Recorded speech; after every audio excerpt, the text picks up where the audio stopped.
Welcome back to the channel. Today we talk about the good, the bad, and the ugly in pre-construction in Toronto.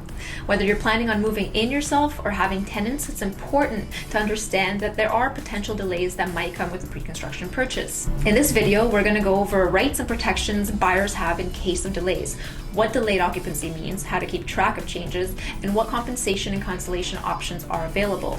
We'll also discuss how to have a backup plan and what to look for in an agent when looking for your pre-construction condo. But first, we have to define some words, some terms. Define delayed, firm, and outside occupancy. Delayed occupancy occurs when a buyer does not receive their unit by the initial tenancy date outlined in the purchase agreement. The firm occupancy date is the date on which a builder commits to having a buyer's unit completed, and the outside occupancy date refers to the absolute latest date a builder expects to make the unit available for the buyer.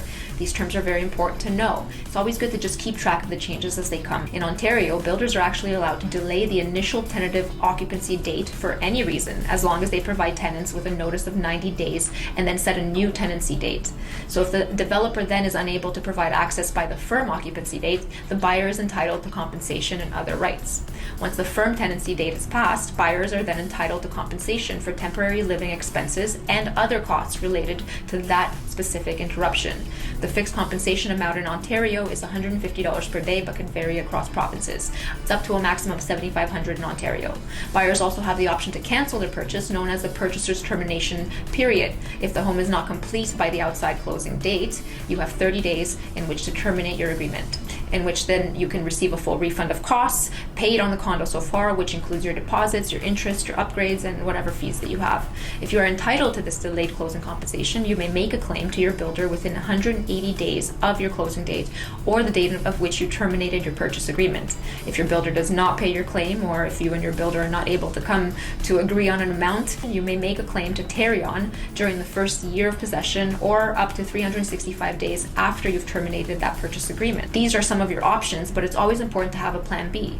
If you're planning on living in your condo, having a backup plan for temporary housing in case delays is a great way to avoid your disaster. Purpose-built rentals are a great option for temporary housing as they offer flexible lease periods and great amenities. Of course, there are other things like Airbnbs. And finally, it's important for buyers to do their research and learn about their agents before making a purchase. Look for agents who have experience with pre-construction projects and have a track record of successfully navigating delays and compensation for their clients. You can always book a call with me to discuss your options and your goals. The link is in the description. Ultimately, construction projects can be stressful, but buyers have rights and protections in place to support them. By working with a reputable agent and having a backup plan, buyers can alleviate some of that stress that comes with construction delays. Hope this video has been informative and helpful. Click on that little bell and subscribe to stay informed on all things Toronto real estate market. Thanks for watching again, and see you soon.